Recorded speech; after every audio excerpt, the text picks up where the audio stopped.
If you have an interest in horses and love learning more about horses, the horse industry, teaching, or even managing your own horse business, then you're in the right place. We would love you to join us on our mission, which is to improve the lives of horses around the world through the education of riders, handlers, and trainers. So get comfortable, listen in, and enjoy. This has been another episode sponsored by Online Horse College. If you haven't had a look at the wide variety of equine-specific accredited courses, then go to onlinehorsecollege.com and I'll see you over there. Our guest today is Carolyn Coleby. Carolyn's been a previous guest on Horse Chats, number 056, as well as talking about her favourite horses, people who've influenced her, favourite quote. She's also talked about leadership skills for running major events. How are you today, Carolyn? Very well, Glenys. How are you? Oh, very well, very well. Now, Carolyn, today we're going to talk about 10 questions to ask before you purchase a horse. It's quite a bit different to your last interview, but I think with someone with your knowledge and you've been in the industry a long time, I'm sure we could just keep going on for ages about 10 questions for this and 10 questions for that. The 10 questions to purchase a horse, it's a big one because even if you're a complete beginner, you've still got the same questions, or whether you're already a Grand Prix rider, you're still going to be looking for another horse. Can we start off with you talking about the wish list? Yep. I always say to people, if you're going to buy a horse, decide what you actually want. Mm-hmm. And they go, oh, no. And I go, no, don't worry about anything, just decide what you actually want. Yep. Because people have very fuzzy ideas about, I want to buy a horse, but they don't actually think about specifically which sort of horse they want to buy. So I always say, in an ideal scenario, what would you like to buy? And then other things are going to affect how that wish list gets modified. Okay. We've got the wish list and then the budget. How do we decide on the budget, or what sort of questions should we ask? Because it's not about just buying the horse, is it? It's looking after the horse. Well, basically, I think the budget's the most important thing. And always people ring me and they want to buy horses or they're looking for horses. And I always say, and what is your budget? Because, I hear of many different horses and some are going to be fit their price and some aren't. Mm-hmm. So it really doesn't matter whether you've got $500, $5,000 or $50,000. It's got to be a figure that you're comfortable with and that you can afford. And then we worry about going and looking for the horses that fit into that budget bracket. The budget's got to include the fact that, okay, if you buy a very cheap horse, you might go, I'm not terribly worried about getting it vetted, or it's close so I don't have to worry about transport costs and things like that. You go looking at a more expensive horse, you're certainly going to be deciding you wouldn't like to have it probably very well vetted. Depending on how you're financing it, you would also need to factor in the fact that you would want to possibly insure it. You're going to have to transport it to your, to where you are if it's interstate. And you also got to be prepared if it's interstate that you're going to have to go and get on a plane and go and see it and things like that. And that might entail 2 trips mm-hmm. because, in my opinion, when you get a horse vetted, you should also be there. So, and I do know people who have a certain amount of money to spend and go, oh, but I'm not going to go, I'll see the horse in the video, I'm not going to go and look at it and things like that. And to me, that's really very stupid. Yep. I couldn't imagine buying a horse off a video personally. Okay. Yeah. A video can sort of sort out is the horse going to be suitable or not before you go and have a look. So it's good to have a video if the horse is some distance away, and then you can make up your mind whether or not you go and see. It can be of assistance. Okay. But, a well-produced video, the horse can look very good. You can have a very amateur video that might actually show you the right things that you need to see about the horse. But, I'm not necessarily a super fan of videos, I suppose, because I've been on the selling end and there are people in the country who make their hobby of, getting every video they can find of horses that are for sale too. Yes, okay. Which, if you're sending out videos, yeah. I mean, nowadays with YouTube it's quite easy, but once upon a time we used to have to physically send them videos, so that was a bit of a pain, don't forget. Yes. So now we've got our wish list and our budget. Yep. What should we start looking? We're not going to get the exact wish list in the ads that we're looking at. So the next thing we've got, the 10 questions, is what are you looking for? Well, basically, this comes to where if you're a housewife who rides 3 days a week and needs a safe, reliable horse, your wish list is, what you want is going to be very different to someone who's young, fit, has aspirations to going to a very high level. However, similarly, you can say, I want to have a horse that'll take me to Grand Prix, and I'm a grade 4 adult rider. Well, no, you don't need a horse that's going to take you to Grand Prix. You need the horse that's going to help you to progress quite a lot further. And if you're very lucky, the horse you buy might take you to Grand Prix, but it's not an essential to be looking at that type of horse at that point in your career. Okay. All right, well, that brings us on to the next one about, is this horse actually suitable for you? Yeah, and that's, if you're going to buy a young horse, do you have time for it? Like I have bought and have helped clients to buy weanling foals, yearlings, up to broken-in horses and going horses. But, you've got to factor in, what amount of time you've got. If you're going to have a young horse, it's going to scare you at some point. It'll jump around, it'll do things. I mean, people say to me, I've just bought this 3-year-old and it's really quiet. Well, there aren't very many 3-year-olds that aren't really quiet because usually they're really weak and they're still a bit shell-shocked in the change in their circumstances. And somewhere between 4 and 5, they become teenagers and have a few really happy days, and the rider goes, oh, my God, my quiet horse has turned into a monster. But it hasn't. It's just a normal part of horses' development. Yep. So if your circumstances are such that you're not going to be safe on that sort of horse, well, I would be saying, no, don't get one. Don't get that sort of horse. Get something that's got some miles on the clock, and then you can go, okay, I'm safe. I'm going to be safe. Okay. And as you said before, you look at your wish list, but then you say, is this horse actually suitable for you? I mean, the funny thing about having a wish list is, or a very clear idea about what you want, is that you actually usually find what you want really easily if you know what it is that you're looking for. Okay. There are people who tell you, I've spent 2 years and I can't find a horse. Well, I've bought quite a lot of horses in my time, and some of them are very good horses that I still have, and I quite often looked at 1 or 2 horses because I knew what I was looking for. I knew roughly where I needed to look to find it, and I went, yep, that's the horse I want to buy, and I bought it. Okay. And I have seen the opposite where, as I said, people go all over the country and they look and look and look and they can't find a horse. And sometimes, they're unlucky because they do find the horse, but it's not sound. But normally I don't think they actually even have really decided clearly in their own mind what they want to buy. Okay. All right. So we've got our wish list. We've worked out our budget. We've found what we're looking for. We think that the horse might be okay.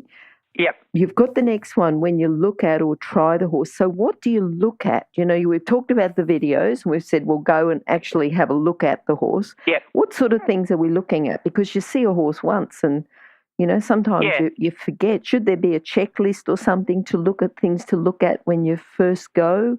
What sort of things are we looking at?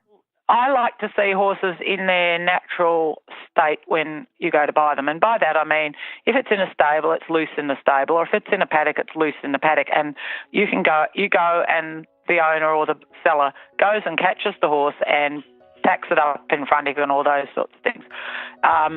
Europeans tend to produce the horses already done up and clean and shiny and bandaged and saddled up, and the client arrives and there's the horse. But and I've been unpopular because I've made them unbandage it and unsaddle it because I actually want to see it before I even think about riding it. It may not sort of fit what I'm looking for or what the client's looking for before it's ridden. So, there's no need to go any further with the exercise. And their attitude towards being caught and towards picking up their feed and being tacked up and how they behave while those things are being done is important. I mean, if you find that you're not going to be able to cope with something that's a stress head while it's tied up and being tacked up, well, it's important for you to see it at that point and go, well, actually, sorry, this horse isn't quite what I was looking for. And being able to say, sorry, this isn't quite what I'm looking for is very important. You don't have to go, oh, it's an awful horse, I don't want to touch it. It's not quite what you want. You can be quite polite about it and say, and people usually appreciate you going, sorry, we're not going any further and I won't waste your time sort of thing. Yeah.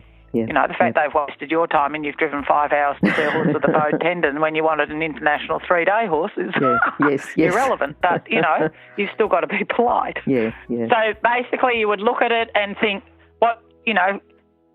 first impressions, you know, have a look at its conformation. Has it got decent feet? Has it got straight legs?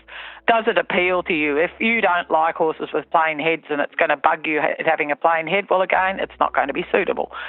Similarly, you don't fall in love with a chestnut with a beautiful face and 4 stockings and all the rest of it. And I've actually got a few of those, but anyway. But, you know, you've got to sort of, and sometimes if you look at, depending on what you're paying, you're going to be looking, if you're looking at the low end of the market, it might be scruffy, it might not be in a good coat, it might be various things. If you're spending lots of money, you would probably expect to see it in all its glossy glory and, you know, all those sorts of things. So there's a lot of, you know, variation in what you would expect when you're looking at them. But basically, within your knowledge, you'd want to go, this horse looks like it's going to do the job I want it for. Mm-hmm. And, you know, obviously you would get a vet to pull it apart and check its eyes and its heart and the things you can't see, but you need to be able to look at it and go, yep, I think I could live with this horse in my stable or my paddock. Okay. And riding the horse, anything in particular? I mean, obviously it's going to depend on the person, but, you know, anything you'd like to expand on there? Yeah. First thing is, if it's a riding horse, I would want to see it ridden by the people. Yes. Again, in the lower end of the market, you might turn up and they go, oh, no, I can't ride it, you'll have to ride it. Well, that's basically a bit of a warning one. Yep. I have ridden horses that I've, you know, and bought horses that I haven't seen anyone ride, and I've gone with clients and we've done the, you know, catch it, lunge it, hop on it, and sort of off we went and went, oh, yeah, it's okay, or it didn't kill us or whatever. Mm-hmm. But I always say to my clients, you make sure you see it ridden. And when they ride the horse, I would say, you know, actually test it. Don't try not to sit there on eggshells and being careful. You want to find out if you yank the stirrup around when you get on and you stick a toe in its ribs and you thump on its back and, you know, you touch it with the whip or you do something, what does it do? You know, it's a lot safer to do that and find out then rather than, again, you get it home and go, oh, it's far too sensitive and I can't cope with it. Mm-hmm. Mm-hmm. You know, a test ride has to be a bit of a test ride. Yes. And make them do, you know, make transitions, trot and walk and trot and halt and see if it does things that you know that it's never had to do. I mean, I've sat on fairly green young horses and gone, and I'll ask them to step backwards and things like that, and the owners go, oh, it's never done a rein back. And I go, I know that, and I'm not fussed about that, but I want to know what its attitude is towards doing something that it doesn't know about. The things that it actually can do should be fairly straightforward, but, you know, sometimes when you put the horse to a spot and it goes, oh, I don't think so, and you go, oh, well, and it won't necessarily disqualify them from you purchasing them, but you would have to take that into account and go, is that, you know, how drastic is that problem going to be? Yep. And go from there. Okay. Now, what about, we've already had a budget, we've worked out our budget, but, you know, what would make you compromise on a price that you've already set a budget for? Usually my compromises would be downwards. Mm-hmm. And I say to clients too, depending on what their budget is, this means you're going to have to drive further to go and look at the horse if you've got a lower budget, or it may have scars on it, or it may be a little bit older. It may have more problematical soundness. They're all things where your budget gives you the idea about what you're going to compromise on rather than actually the price. I mean, to me, if you've got a certain figure in mind, you need to stick to it, because it's very easy to go and go, oh, well, there's no horses around in that price, but there is. It's just you haven't yet seen it. Yep. Don't be conned into the idea that you have to go and buy a more expensive one. Mm-hmm. And it's a bit of a problem because sellers tend to have their own idea about what a horse is worth, and you'll look at advertisements for horses and, you know, they've got telephone numbers on them. 12 months later, the same horse is still for sale and probably for less money. And it may be that it's for sale still because it was not sound, or it's a problem horse anyway, or it can be because they've just priced it out of the market of the place where it should be. Okay. And so it might be a very genuine, safe amateur's horse, but it's priced as, you know, halfway to being an international representative. Mm. And so, I mean, to me, if I have $5,000 to spend, I'm not going and looking at the $20,000 horses. even if they're actually only worth $8,000 or $9,000. Yep. So, it's where it's important as a seller not to cause it, stop the people who would actually be relevant to buying your horse being able to buy it. Because, most people aren't so rude that they would come and try the $20,000 horse and say, but I've only got $5,000 to spend. And, it doesn't happen like that usually. What sort of things, or what sort of, even if you give us a bit of a story or a case study where someone may compromise on price, say if they've got a bigger price on the horse, but they do come down for a particular reason, what sort of reason would that be? It usually is relevant to soundness. Mm-hmm. Most of the horses I know where there's been a downward compromise, it's been on soundness. Yep. And the issue about the soundness is, well, I shouldn't even say soundness, the suitability on a vet check, because that's what the actual check's about, is the suitability of the horse for the purpose. And if you get extensive x-rays and the horse is 12 or 14 or whatever, there's going to be sundry bony changes, arthritis, chips, spurs, you name it, and you could be quite prepared to compromise on some of those if you know what the horse's history is. If it's got a proven history of being in work for the last 10 years, not that it's been in the paddock for 2 years because it's been unsound and they've dragged it in and, they're getting it ready for sale. So if it's a horse with, for the want of a better word, wear and tear on it, and it's been in work, and you can speak to the client's vet, and you can speak to their, you've seen the horse at competitions, you know that it's been in work, or you have friends who know the horse, then you would certainly, I would say always, you could be quite prepared to compromise. And I know people that have done that, and they've had an absolute ball with, horses that have been around for quite a long time and haven't sold, and, someone's taken them and looked after them properly, and, it's been a very, very much of a win-win. Mm-hmm. I also know people who've gone and bought what they thought was a very nice, very sound horse and had all sorts of angst over trying to get their money back and all sorts of things because the horse actually wasn't really sound.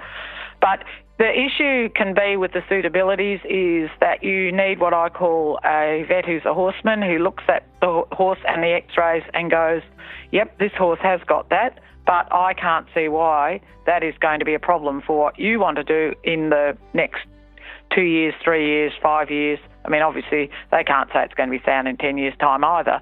And with some of those horses, you'll take a risk and go, yep, this is fine, and sometimes you'll take the risk and it's not. Wait, can you hear anything? No? That's because we're waiting for someone with a good quality horse product to be advertised here. If that's you, then contact us, horsechats@horsechats.com, and we'll send you the details. Thanks. Yep. Well, that was the next one about the vetting, to organise that. Yeah. And certainly with the vetting, I say to clients, make sure you're there. Yes. Or you have an agent there. Do not get a horse vet checked and you're not there, because the vet likes to be able to discuss with you what is actually what they see, Mm-hmm. Fine, if I send my vet somewhere and I'm not there and the vet knows what I like and I speak to them, and that's, but as a rule, it's important for you to be there. It's important to see how the horse behaves when it's being vetted. It's important to see, they'll say, oh, there's the, this has come up, or this horse is asymmetrical for some reason, but, with the right work or with what you're going to do or for what you want to do, that's not going to be a problem. Okay. And I also have seen occasionally people not be there when the horse is vetted and the horse needs 2 vet checks to pass and people don't know about the first one. Okay. Yep. So, as I said, in my opinion, you need to be there, or you need to organise the vet and have spoken to the vet pretty extensively.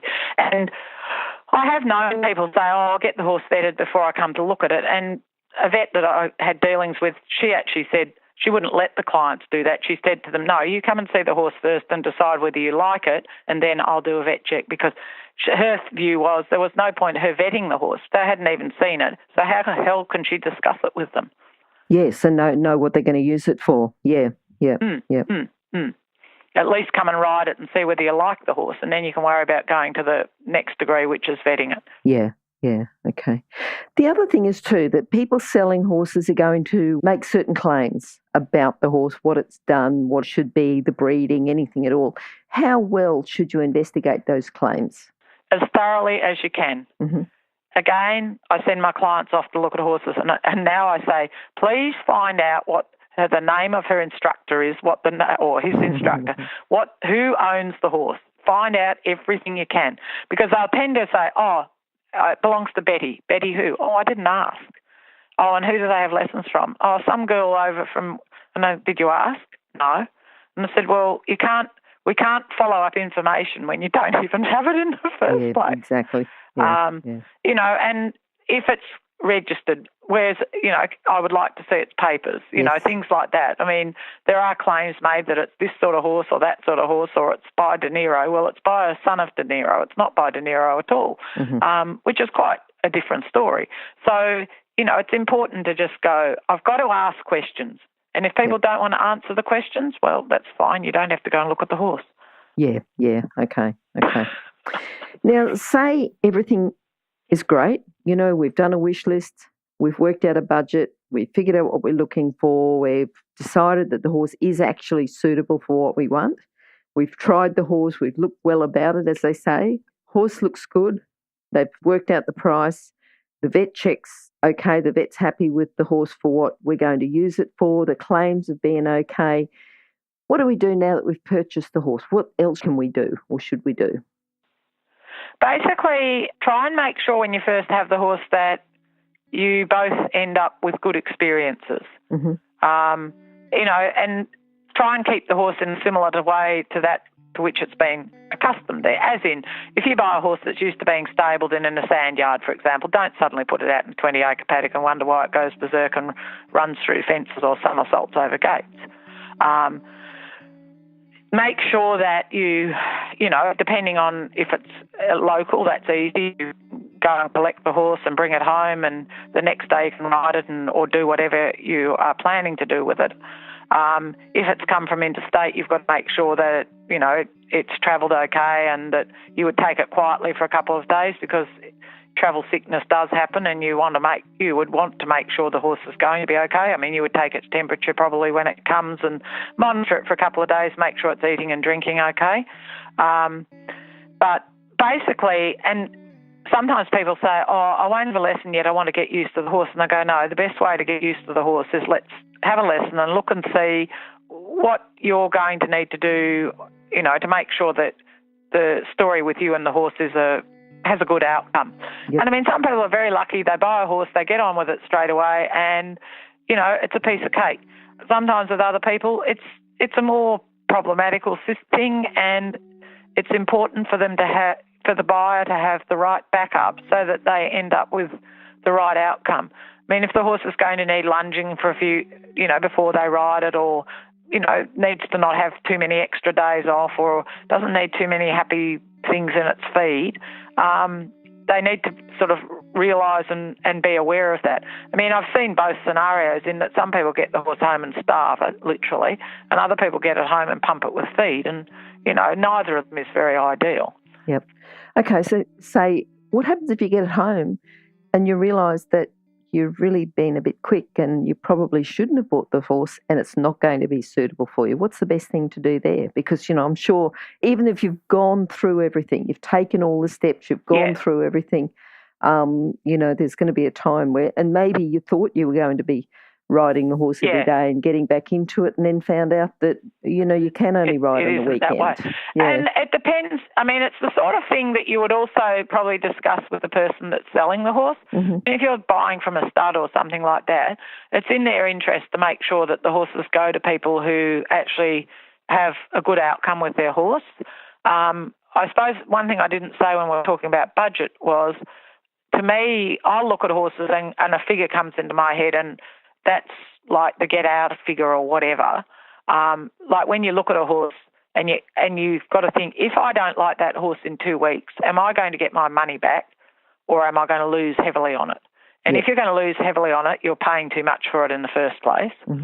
So depending on why you don't like the horse, I mean, you go out and the horse is lame, the first thing you're going to have to do is get the vet quick smart and get a history on why it's lame. You know, it may be that it's got a foot abscess. That does happen. It may not be anything more sinister than that, or it's knocked its leg and bumped up a splint or something. But you want to know why. I mean, even in this day and age, strange things still happen about what medication horses are on and prior to a sale and things like that. And then you would want to speak to the vendor, because if you've got the horse home and it suddenly turned into a monster, speak to them and, find out what their feelings are about it and whether they're going to be prepared to maybe take the horse back and you get your money back. That's a very straightforward scenario if you could do that. If that's not going to be the case and there is genuine behavioural issues or soundness issues, it's sort of like you better start and quickly find a good lawyer type scenarios. Mm-hmm. Well, that's a problem. To me, if you've done your homework beforehand, and that will include asking around, find other people who've bought horses from the same people, find out what their experiences were, so that you don't run into the one where you go, this horse is a bloody monster, and after you've bought it and they won't take the money back, won't give you your money back, you find at least 4 other people know that the horse was a monster and none of them bothered to even mention it to you, even though they knew you were interested in buying it. If you're an equestrian coach or a horse riding instructor, or even if you aspire to be one, have a look at the free video series for horse riding instructors on the Horse Chats website. Go there now, have a look, horsechats.com. And that's when it's contact your lawyer or contact and... Yeah, I mean, even then, you're not necessarily going to come out of it the right way. Mm. And that's, so as I said, it's important when you're buying the horse to look at it in the sense of, what would the get out of jail figure be if I had to sell the horse because it didn't work out for me? Yes. It's a bit like, buy a new car and it depreciates something like 30% when you drive it out of the showroom. Yes. Horses, thank God, aren't always like that, but people do pay more money sometimes for a horse than they should, and, then they're really in a cleft stick if something goes wrong. Yes, and then we've got to say, right, well, maybe we should talk to you about selling a horse. Maybe that's the next interview, Carolyn. Yes, you can always do that one. I can tell you a lot of horror stories there too. And certainly one of my reasons I was saying about the vet check, sometimes people say, I won't get the horse vetted. To me, as a vendor and as a purchaser, a vet check gives you a sort of snapshot of what that horse is like on a certain day. The vet's going to check its eyes, they're going to check its heart. And I have known horses to run through a fence 6 months after they were purchased. And at that point, someone goes, this horse is blind. But there was no vet check. So the vendor didn't have a thing that said that on the 30th of June, this little Teddy had vision in both eyes. And then 6 months later, the seller goes, little Teddy is blind and I want my money back. But he may have gone blind because of some damage that he did in the intervening 6 months. Yes, yeah. So having the vet check gives the protection for the vendor as well as the purchaser. Okay, good. All right, well, they're the 10 questions to ask before you purchase a horse. I think Carolyn's given us lots of information there. She's been really good. Probably information overload, but it is something that I'm a little bit passionate about. Yeah. And look, I think it might be one of those ones where you go, right, I'll have a look at this and get the 10 questions, but then maybe I should listen to it again and again because there was a lot of information in there, Carolyn. I think that was really good and quite in-depth information from someone. Great. Well, as I said, the major one is ask questions. Keep asking them. Yes. And like someone said to me once, there's no such thing as a stupid question. Yep. No, that's good. Just ask and ask and ask. Don't feel overawed because of the person you're buying it from. Okay. That's good. All right. Well, thanks for talking to us today, and hopefully Pleasure, we'll talk Glenys. to you. Good to speak. Good to talk to you too. Okay. And hopefully we'll talk to you sometime again soon. Love to. Okay. Bye. Now, if you're still there, you probably know that I'm absolutely passionate about education within the horse industry. That's why I host this podcast. My other venture is Online Horse College. Have a look now at onlinehorsecollege.com and I'll see you over there. Remember that our comments and instructions are general in nature and do not take into consideration your individual horses or your individual ability and circumstances. If you enjoyed this podcast, then please leave your comment below.